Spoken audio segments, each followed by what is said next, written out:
One very good chapter.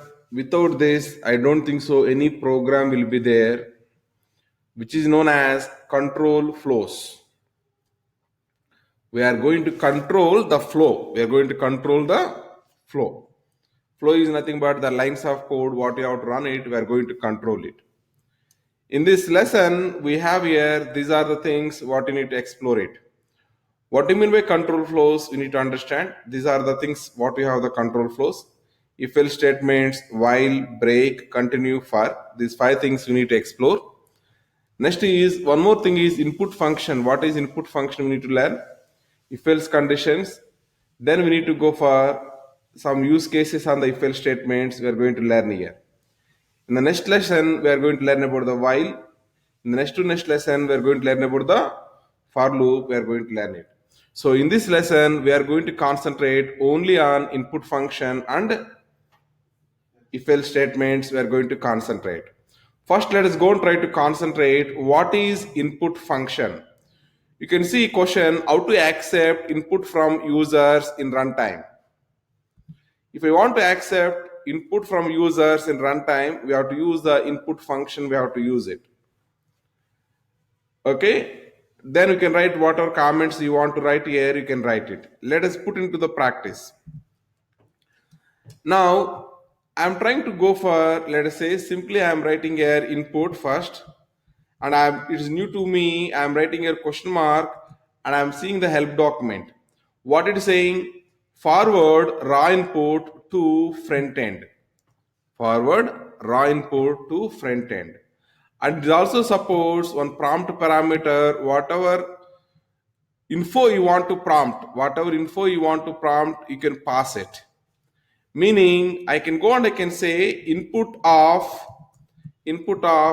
please enter a number. Please enter a number. Like this I written.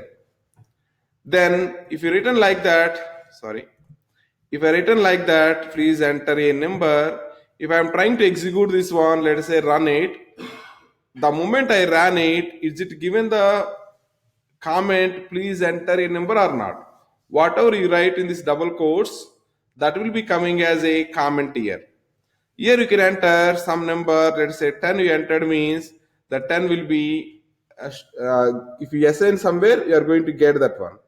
But problem here is, did you notice there or not, I passed here 10 as what? Integer. But output we got as what? String. Input function output is always string. For example, I want to assign this value to the A I am trying to assign it. Then I want to run this one. If I pass, let us say 10 I am passing, enter, then I can see A is equal to, what is the value available? 10. What is the type of A? We are going to see it is a string. But did I pass the string or number? Number. But still it is taken as a string only. In order to control that one, what you can do is, we can write here, once you got the result, convert into the integer. So I am trying to write here int function on top of it. Then if I am trying to execute, then if I write here 10, then we will see the A value. What is the A value? We are observing it. Now we can see A value is equal to what? 10, integer value we got it. Type of A is equal to system is identifying as integer. Wow, beautiful. Now we learned input function is useful to accept input from the user. By default, the output is going to give as a string. If you want to convert into the integer, you can write on top of it int, we can write it. Okay? Yeah, thank you.